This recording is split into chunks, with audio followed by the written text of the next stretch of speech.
Hi friends, வணக்கங்க. இன்றைக்கி நம்ம புளி மிளகா எப்படி போடுவதுன்னு பார்ப்போம்.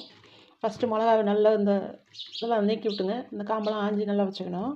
அதுக்கப்புறமாக்க ஆஞ்சி அலசி சுத்தமாக வச்சுக்கிட்டு அப்புறமா புளி எடுத்துக்கணுங்க. இது ஒரு ஒரு 2.5 கிலோ இருக்கும், 2.5 கிலோ 3 கிலோ இருக்குங்க. அதுக்கு என்ன பண்ணணும், நம்ம ஒரு 1/4 கிலோவுக்கு மேலே புளியை ஊற வைக்கணும். புளியை ஊற வச்சு நல்லா தண்ணியை நல்லா கரைச்சி ஓடு இல்லாமல் எடுத்துக்கணும். எடுத்து ஒரு குண்டானில் வச்சுக்கணும். வச்சுட்டதுக்கப்புறம் இனி புளியை அந்த பச்சை மிளகாயில் ஊற்றணும். கரைச்சதை ஊற்றி நல்லா உப்பு போட்டு வேக வைக்கணுங்க. இந்த அளவுக்கு கரெக்டாக திட்டமாக கரெக்டாக ஓகே ஆகிடுச்சுங்க. இந்த அடியிலலாம் கொஞ்சம் மண் ஓடுலாம் இருக்கும், கொஞ்சம் எடுத்து அப்படியே வச்சுருங்க. அப்புறம் இதை அடுப்பில் வச்சுட்டுங்க. அதுக்கப்புறமேட்டாக்கா லெமன் வேக வச்சு வச்சுருக்கேன். இது ஊறுகாய் கொஞ்சம் அரிஞ்சு 4 அரிஞ்சு உப்பு போட்டு காய வைக்கலான்னு, இன்னும் கொஞ்சம் அது எப்படி ஊறுகாய் தாளிச்சிடலாம் அப்படின்ட்டு வச்சுருக்கேங்க. இப்போ வாங்க அடுப்பை பற்ற வச்சுக்கலாம். அடுப்பை பற்ற வச்சுட்டு இந்த பச்சை மிளகா தூக்கி அடுப்பில் போடலாம்.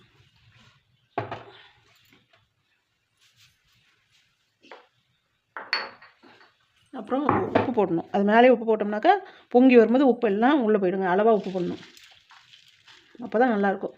ரொம்ப உப்பு அதிகமாக போயிடுச்சுனாக்கா நம்ம அதை வறுத்து சாப்பிடும்போது நல்லா இருக்காதுங்க, உப்பாக இருக்கும் கடையில் வைக்கிற மாதிரி.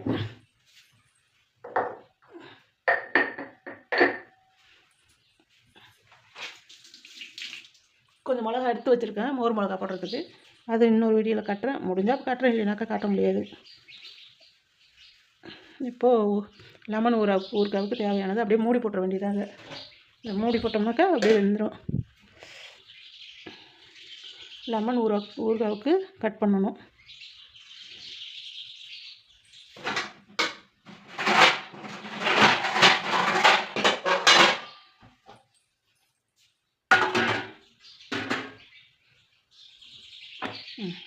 லெமன் ஊறுகாவை இப்போ கட் பண்ணலாம். வாங்க லெமன் கட் பண்ணலாம். அப்போ இதே சாறு போயிடும் நல்லாவே. சரியா வேலையோ சாரெல்லாம் வெடிச்சிருக்கணும் போட்டோம். பாருங்கள் மிளகா வேகிறது. அது மிளகா வெந்தோடனே எடுத்து வெயிலில் நல்லா ஒரு கட்டில் மாடியில் எங்கேயோ துணியை விரிச்சு போட்டு நல்லா காய வைக்கணுங்க.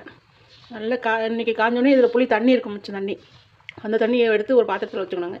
இந்த பாத்திரத்தில் வச்சா ஓட்ட போய்டும். மண்பானை இருந்தால் வச்சுக்கலாம், எல்லாம் பிளாஸ்டிக்கு எதுலையாவது வச்சுக்கலாம். அந்த தண்ணியை ஊற்றி அதில் வச்சிடணும். அப்புறம் சாயந்தரமாக வெயிலெல்லாம் போன பிறகு அந்த மிளகா எடுத்து திரும்பி அந்த தண்ணிக்குள்ளேயே போடணுங்க. தண்ணிக்குள்ளே போட்டு மூடி வச்சுட்டு மறுநாள் காலையில் தண்ணி எடுத்து திரும்பி காய வைக்கணுங்க. அந்த திரும்பி காய வச்ச பிறகு தண்ணி இருக்கும் மிச்சம். அந்த மிச்சம் தண்ணியிலேயே திரும்பியும் அந்த மிளகா காஞ்சோடனே சாயந்தரம் அள்ளி போடணுங்க. இந்தமாதிரி ஒவ்வொரு நாளும் செஞ்சு அந்த தண்ணி இத்து போகிற அளவுக்கு காய வைக்கணுங்க. காய வச்சு அதுக்கப்புறம் நல்லா சரக்காக காஞ்ச பிறகு எடுத்து ஒரு பிளாஸ்டிக் டப்பாவில் போட்டு வச்சுருந்தோம்னா வருஷம் ஃபுல்லாக அதை வறுத்து சாப்பிட்லாம். எப்படின்னா ரசத்துக்கு சாப்பிட்லாம், சாம்பாருக்கு சாப்பிட்லாம். அதை விட தயிர் சாதத்துக்கு ரொம்ப ரொம்ப சூப்பராக இருக்கும். தயிர் சாதத்துக்கு கூழ், இந்த களி, கேப்பங்களி இதுக்கெல்லாம் செஞ்சு சாப்பிட்டோம்னா வறுத்து சாப்பிட்டோம்னா சூப்பராக இருக்கும். முன்னாடி சரியாக லெமன் முன்னாடியே சரியாக வேகலை, அதனால் அதை கட் பண்ணவே முடியல. அப்புறமா திரும்பி தண்ணி ஊற்றி திரும்பி வேக வச்சுருக்கேன். இதுக்கப்புறம் அதை கட் பண்ணி இது 6 மணி தான் கட் பண்ண முடியும். கட் பண்ணி ஊறுகாய் போடணும். இன்னும் கொஞ்சம் வேகணும். வெந்துச்சுனாக்கா அதுக்கப்புறம் எடுத்து ஒரு அரிஞ்சு கட் பண்ணி போடணும். இப்போ நம்ம இது புளி வருது பாருங்க, நிறையா தள்ளிட்டு வரும். இதை பார்த்துக்கணும். ஒரு ஸ்லோவாக வச்சு அது கொஞ்சம் வேக வைக்கணும். பாருங்க இன்னும் சரியாக வேகலை.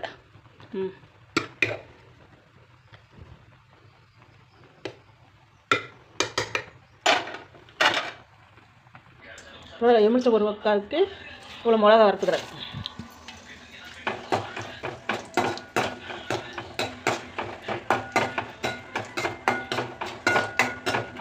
அப்புறம் கொஞ்சம் வெந்தயம் சேர்த்து வறுத்துக்கணும். வெந்தயம் சேர்த்து வறுத்து எல்லாத்தையும் மிக்சியில் நல்லா அதை ஆறினோடனே மிக்சியில் சேர்த்து அரைச்சி வச்சுக்கணும்.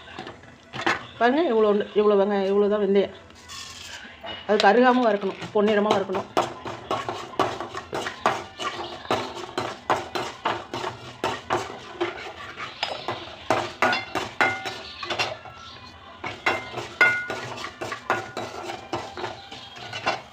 ரொம்ப கருகிடுச்சுனாக்கா கற்றுக்கும்.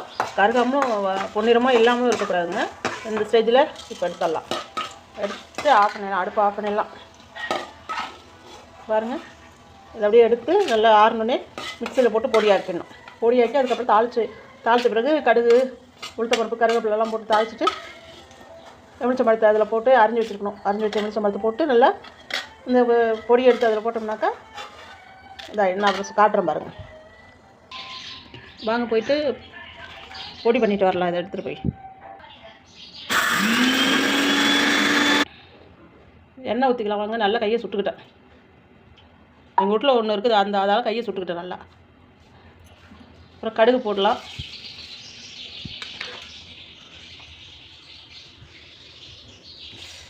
நல்லா இங்கே பட்டுடுச்சு. ஓ இருக்கேன்.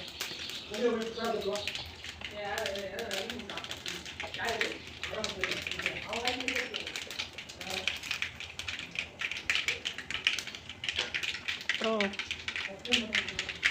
பெருங்காயத்தூள் கொஞ்சம்,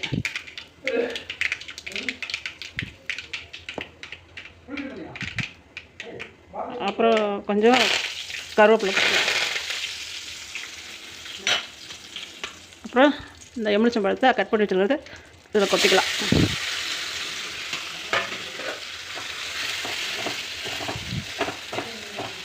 இந்த வீடியோ நானே எடுக்கிறதுனால கொஞ்சம் பாதி ஸ்க்ரீனில் காட்டும், பாதி காட்டாது. யாரும் தப்பாக நினச்சிக்காதீங்க. நானாக எடுத்துகிட்ருக்கேன். எங்கள் வீட்டில் எந்த நாயும் எடுக்க மாட்டுது. எதுவுமே எடுக்காது. நானாக தான் எல்லா வீடியோவும் போட்டுட்ருக்குறேன். யாருக்கு என்ன பண்ணியம்மா இப்படி பண்ணுறேன்? இப்போ பாருங்கள், அதை போட்டோன்னே இந்த பொடியை அரைச்சி வச்சுருக்கேன்னா அதை கொட்டணுங்க. அதை கொட்டி கையை நல்லா சுட்டுக்கிட்டேன்னா இந்த இடம் அப்படியே ஃப்ரிட்ஜுக்குள்ளே வச்சு அந்த ஐஸ் கட்டியில் எப்படி என்ன அது தெரியல.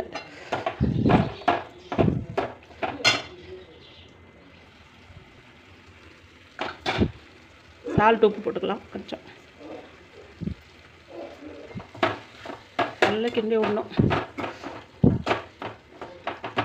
சில பேர் ரொம்ப புளிப்பாக இருந்துச்சுனாக்கா வெல்லம் போட்டுக்கலாம். நம்ம வீட்டில் வெல்லம் சுகருங்கிறதுனால வெல்லம் கிடையாது. மறுபடியும் கொஞ்சம் எண்ணெய் ஊற்றிக்கலாம்.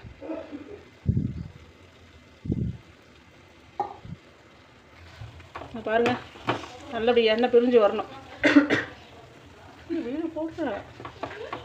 எண்ணெய் பிரிஞ்சு வரணும். அப்புறம் பிரிஞ்சு வந்தாலும் ஒரு பாட்டில் எடுத்து வச்சுக்க வேண்டியதான். நான் கொஞ்சம் தான் போட்டிருக்கேன். இது சாம்பிள் தான். இது ஃபஸ்ட்டு வீடியோ ஃபஸ்ட்டு ஊறுகாய். சரி, பாய். எல்லோரும் சப்ஸ்கிரைப் பண்ணிவிடுங்க.